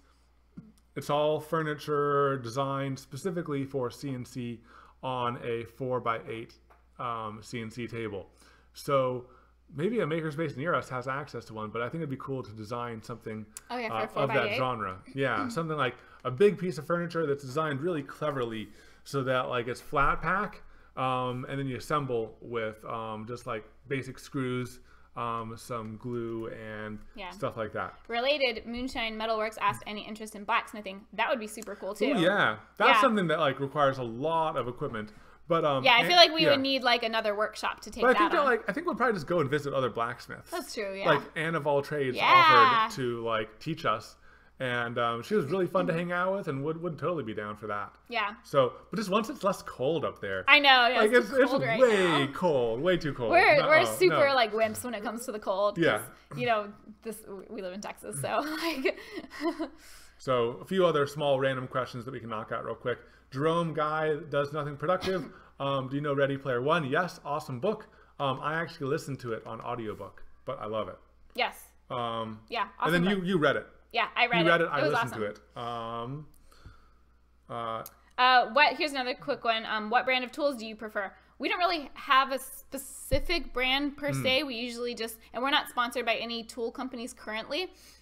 Most of the time we go to Amazon and we look up all the reviews and just pick the best one. Or we'll go there and, like, go to, like, a big box store and, like, hold them. Yeah, and see what's, like, available, and then of what we can hold and feel and see, like, what has the best reviews. Well, so many times we've gone to Home Depot and we've just, like, been there for an hour. We'll just like, sit down on the ground. Yeah, we'll literally sit on the floor, like, kind of tucked out of the way, but still, like, sitting on the floor, like, on our phones, like, looking up Amazon reviews, because we don't want to buy anything that we have to return later. But in general, we have bought some cheaper tools in the past, and while some of them work just fine, sometimes we have had to go back and buy a better version of that tool later. So in general, whether it's cheap or more expensive, I'd prefer to buy something that will last a long time, where we only need to have one, as opposed to having to buy another one in the future. Yeah, very true. In general. Question from Brian Haddad. Any interest in Arduino or electronics projects in the future? Yeah. There's actually another YouTuber in the area that we know that is into that, and would be open to collaboration at some point when we have some time. Yeah, and it'd be cool, like, to learn it ourselves. It'd be really cool. I think it'll, again, kind of be like, when the need for it comes up, we'll learn it. We probably won't, like, preemptively learn it without a project in mind, just because there's so many other things on our plates. Yeah. What project do you use for graphic design work? Ooh, I use a few different things. They're all Adobe Suite products. So Illustrator and InDesign mostly, and Photoshop. So that's, like, my golden trio. Alrighty. What's the foundation of y'all's relationship? Communication. Yes. Yeah. Communication. And we were friends for, like, 5 years, like, really good friends for 5 years. Open communication, which includes, like, everything, like starting off with no fronts, no secrets, talking about anything that's, like, at all on our minds. I don't know, but it's communication in general. Yeah. I think that's one of our biggest strengths. Well, I think being friends first for so long maybe helped with that, because, like, we had already, like, we were each other's go-to person when, like if Evan was having relationship issues, or if I was having relationship issues, we would come and talk to each other about it, you know? And, like, I don't know, there was no, since we were friends for so long, we already, like, really knew each other. There wasn't, like, oh, I can't, like, let this person know that I, like, sing weird songs to my cat all the time. You know, it was like, nope, he knows. So I'm just going to keep doing it, you know? So. Yeah. How does SketchUp compare to programs like SolidWorks or Inventor? SketchUp is, I think, pretty fine. SketchUp works in kind of like a way that a lot of people find intuitive, but I think that Fusion 360 is a little bit more future-proof of a program to get into. It's more like SolidWorks. It's really powerful, and you can do a lot with it. But my background is in SolidWorks, and before that, Pro E Wildfire, which is now Creo. That picture in the background, I painted that, and it was actually oh, the picture frame in the background. Oh, our project. Oh yeah. Thank you. Yeah, but this it has a cool story to it too. This was this was a $49. It's huge. It was a $49 IKEA print. I'll go stand next to it. It's like, it's really big. It's really big. So we just got the IKEA print and painted over it because it already had a frame and a big canvas. Even though it's not real canvas, it's like plasticky canvas. Yeah. You can put acrylic on pretty much anything. So yeah. When we have another one over that way that I did. Yeah. So it's awesome. Yeah. Pro tip: IKEA frames are super cheap. Just paint right over them. What would you recommend for a beginner 3D printer? So I'd look for a few things. I think any 3D printer that you get, you should look at what material the hot end is made out of, just because that opens up a lot of possibilities. You don't want to end up like restricted into what materials you can print with. So go for an all metal hot end, just in general, across any 3D printers. And then, let's see. And then look to see what types of projects you're gonna make on it and see how big you need it. But in general, the reason why I settled on Lulzbot, and I bought 2 of them before we got into any of this, is just because they were really reliable. I've put so much time into like printers that came from kits or printers that just were a little bit cheaper and not as good. Like there are some printers I put like probably 40, 50 hours into, and it still wasn't printing reliably. So personally, since we wanted to run these as workhorses, that's why I paid a little bit more to get a printer that can run really reliably. Because there are times where we literally have them running 24 hours a day. Yeah. All of them. Yeah. Like for like right now, like holiday orders, it's crazy. Mm-hmm. So again, it depends on why you're getting into it and everything, and what your budget is. If you can afford a Lulzbot or a higher end 3D printer, I'd go for that. That's a more workhorse 3D printer that you can just count on. If you are getting into it just to learn, then maybe you might want a kit. Then you build it. Then you understand everything about it, and it's a cheaper way to get into it. So it really just depends on what your goal is and why you're getting into it. As with a lot of things. Sorry, that's a bad non-answer. You gave some answers. Okay, cool, yeah. Cool. Yeah. Okay, maybe a couple more questions since we've officially almost doubled the amount of time we plan to do this. Have you improved the Canon? We're kind of in the process of potentially improving the Canon because we have a potential like Christmas special in mind. We may not get it done in time, kind of like the Halloween special we were going to do that we didn't get done in time. But we're trying to improve the ignition right now. So we're actually going to order some stuff later today, hopefully, to work on that. Mm-hmm. Why are Katelyn's eyes so anime? Don't have an answer. What's the story behind your logo? There's not, I mean, there's kind of a story. Like when we designed it, we were like, we always think like like the impossible shapes, like the triangle that like goes on forever. I don't know if you know what I'm talking about, but those are really cool. And so we kind of designed the ampersand with that in mind, where it's like kind of a 3D shape, but kind of not. And we just thought it looked really cool. And then we added the E and K, and then we're like, oh, we should have a full one that says our names because nobody's going to know what E and K is. And we just expanded it outwards. Did a few different versions. Yeah. Let's see. Any tips for getting going and maintaining momentum with business, like DIY and selling on Etsy? I'd say listen to Made for Profit. There's a lot that goes into it, but I think that they've captured a lot of things. Made for Profit is a podcast and they go into a lot of things in a lot more depth than we can cover right here. But a lot of it has to do with social media and marketing and production value of your photographs and your media that you generate. I think that's a big part of it. So that's my most concise tip that I can give here, I think. Let's see. Okay. Do you plan on doing these live videos often, or a live project video?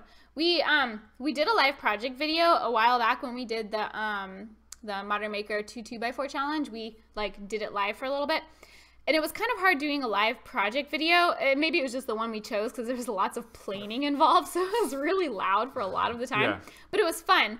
So I think if we did a live project video, we would pick something that's a little simpler that we can, you know, this is like 2 people with our full attention, like on questions coming in because we don't want to miss anything. So it requires a lot of attention to do this live stuff. So if we were going to do a project, it would have to be like maybe a more simple thing. But we do definitely plan on doing more live videos. We've thought about maybe even making it a more regular thing. This is still kind of like, we're still thinking about it, but maybe doing like pre-party live videos, like right before we launch a video, like do a live thing. And then we can be like, yay, video's up. Or something along those lines where we just do like little quick things before each video. Or maybe we'll make it like a monthly thing where we come on. So we don't really know how frequently we're going to be doing them, but we really like doing it. So definitely will be more. Going to be doing something. Yeah. Yes, Danielle, I do really sing weird songs to the cat. So does Evan. We just sing weird songs in general. We sing weird songs in general. They're often like to or about the cat. Like we just replace words with like fluff and jube, because that's what we call her, and you know, things like that. Fred McIntyre, have you considered making different types of projectiles for the propane cannon? Maybe a bola and possibly one to launch vertically with a parachute on it. Yes, we definitely have looked into different ammunition. We're trying to do a sabot design. The main problem with our initial sabot design is that it becomes a projectile in itself. It had too much mass and it did not slow down when it exited the barrel, and it just hit the target too. So we have a lot of different potential ideas for the propane cannon moving forward, and hopefully we can get to them sometime soon. Yeah. Let's see. We're kind of like wrapping up here. Yeah. Okay. Yeah, because I think some of the questions coming in now we've answered earlier. We do not have a backup channel. Someone asked if we had a backup channel in case something happens to ours, like with Cody's lab. We have a second channel that like we don't put too much time into, but we have a handful of things there. Evan and Katelyn too, no spaces. Evan and Katelyn too, no spaces. There's like a video of our cat. There is. Yeah, it's yeah, we need to clean that up and figure out our plan for that at some point. Yeah, because every time we think like, oh, this will just be like a little video and we'll put it on the second channel, then we end up making it a bigger video and putting it on the main channel. So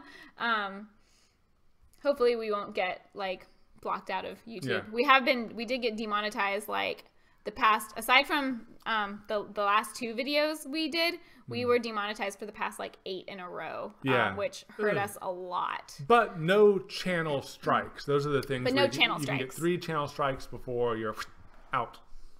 Any YouTubers you'd like to collaborate with? Would like to collaborate with a ton, and we're in touch with some of them, and hopefully some of them happen early next year. Yes. Do we have a fab lab near us? I have use of a workshop, but my laser CNC 3D needs are there. Just pay for the materials. Also coming to Maker Central. Woo! Looking forward to seeing you, James Cameron. Clark. Yes, we have. We don't have a fab lab, but we have a Makerspace. A Makerspace, yeah, very cool, and we've taken some classes there, welding, and we hope to do more things with them soon. Yeah. All right. Were you guys makers at college? I'm studying for my degree at the moment, but would love the projects you have on your channel and never find the time to get around to them. I made some stuff in some of my design engineering classes, and both of us took art. Yeah, so we made art stuff. Yeah, but we didn't really. Well, also at our college, like we both lived on campus all 4 years, which I know sounds super weird, but it was like everyone did it at our school. So we were in dorms. So I don't even know if they would allow power tools. I don't know. Yeah. There was like a scroll saw in our art class, and I made some really cool large scale cardboard art on a scroll saw. Yep. Okay. This thing is a Yeti. We totally 100% recommend that. We both use Yetis every day, all day. We just like have one cup and we just keep on washing it. It holds ice for forever. If you don't have a Yeti or a vacuum stainless steel cup is a generic name for this, I'd recommend getting one for you and everyone you know for Christmas because they're awesome. Yeah. Ooh, and if you want it customized, Chad from Mancrafting will do like a powder coating, and it's really cool. So you should check him out. Okay. I think maybe one or two more questions, and we wrap it up. Yeah. Yep. Okay. Alrighty. So you mentioned Katelyn's graphic design background, but what other backgrounds do you have that led you to YouTube? I mean, your engineering definitely helps us a lot with the making side. I think because I was a marketing major, and I think that helps some with, I mean, it's hard to say because like most of what you learn is like theory type stuff, not really in practice, but I was a marketing major, and then I worked like on the corporate branding team for a big company. So I think that helped with like some of our social media marketing, and then just things like having a consistent look and feel for like our thumbnails and you know, the like little things like the fonts we used and our logo and that kind of stuff. And I had just like on the side personally liked photography, and that helped with some of the videography that we did. But we didn't have too much of a background. We just kind of learned as we went. And the only videos we had really done was like we would do like 1 second a day videos, and then Evan would stitch them all together at the end of the year. And then like when we went on vacation, we'd kind of do the same thing where we'd do like a bunch of little clips and stitch them all together and put music on the background, but like not too much editing experience or anything. All right, I think it's time to wrap it up. Yeah, I think it's pretty good. Yeah. Okay. Well, that went a lot longer than we thought. Yeah, it's officially 2 hours. Thank you guys. 2 hours. Thank you guys for hanging out with us. This was super fun. We definitely want to do more. We had a lot more people on this than our very first live experience, which was the 2x4 challenge. We were a lot. That was kind of in the beginning of our channel. So thank you guys. This is super fun. And do you have anything else? No, I think that's it. I hope you guys liked this, and we look forward to doing some sort of thing like it in the future. This was like really fun, and I think we've learned a lot as we went about prepping for this. And that will help us do more live things. It'll help us do more live things in the future. And we might try some live things on Instagram and Facebook or Twitch. Yeah. You know, we're definitely interested in all of those. So thank you guys so much for sticking with us so long. Some of you guys were with us the whole time, which is like, that's awesome. Thank you so much. And look forward to seeing you on our channel next time. Bye. Bye.